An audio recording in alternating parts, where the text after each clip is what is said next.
E passo agora, senhor presidente, com vossa aquiescência, a fazer 3 indagações ao eminente professor Medina Osório.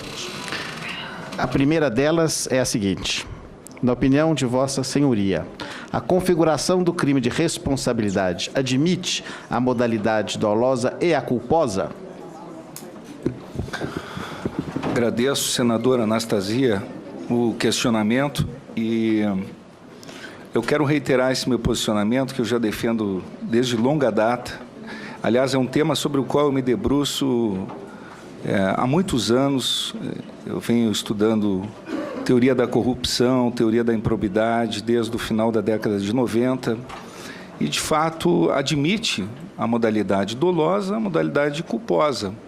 Os tipos são extremamente abertos. Começa lá no artigo 85 da Constituição de 88, a tipicidade absnariamente pelo acusador.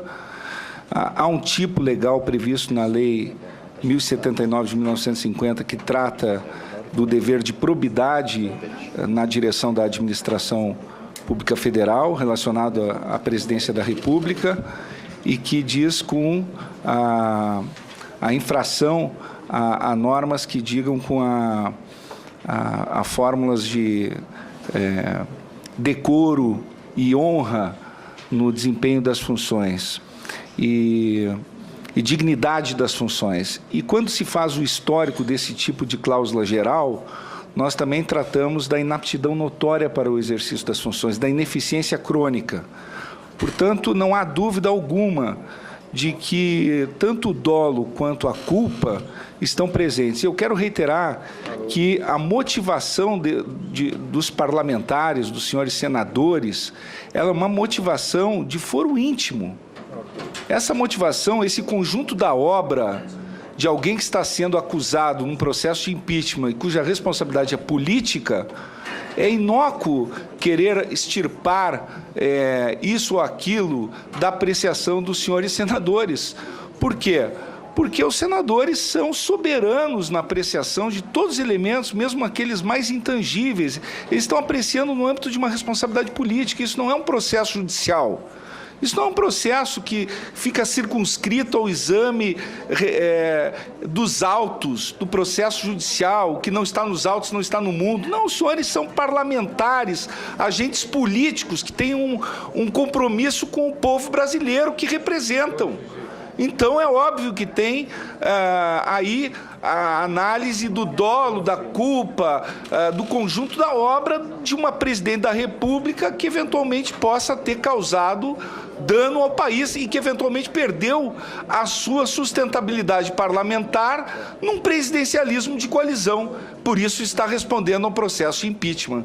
Então, é evidente que, no caso, a legislação de regência trata de dolo ou culpa, admite esses permissivos e isso está em jogo aqui nesse parlamento.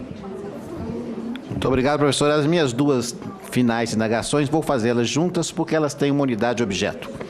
Na visão de vossa senhoria, qual a extensão da cognição do Senado nessa fase procedimental?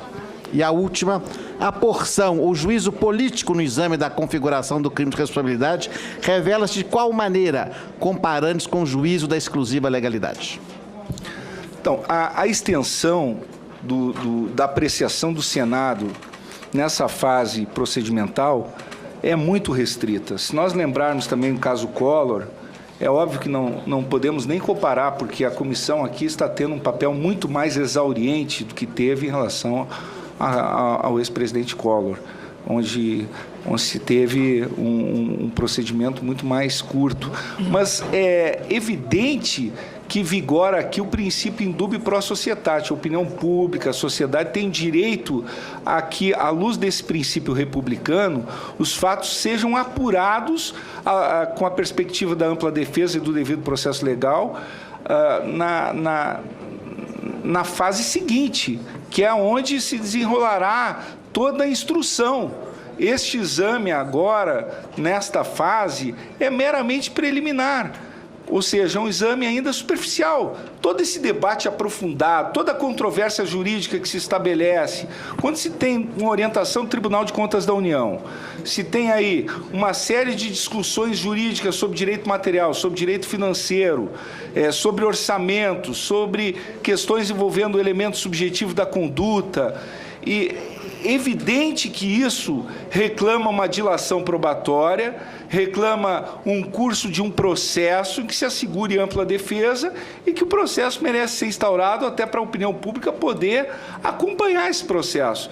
Então, de modo algum, isso pode ser sonegado, esse direito da sociedade de apurar esses fatos à luz do devido processo legal, porque essa fase vigora esse princípio indúbio pro societate. Isso não pode ser sonegado da sociedade, esse direito, mormente quando a Câmara exerceu o seu papel de juízo de admissibilidade, com uma ampla maioria, representantes do povo. Então, veio ao Senado, agora a cognição é superficial. Uma cognição superficial passa para a etapa subsequente. Esse é o meu modo de ver do ponto de vista jurídico, inclusive no plano em que foi assentado no precedente do Collor, a não ser que se queira apartar do que foi estabelecido naquele precedente. Muito obrigado, senhor presidente, pelas minhas indagações.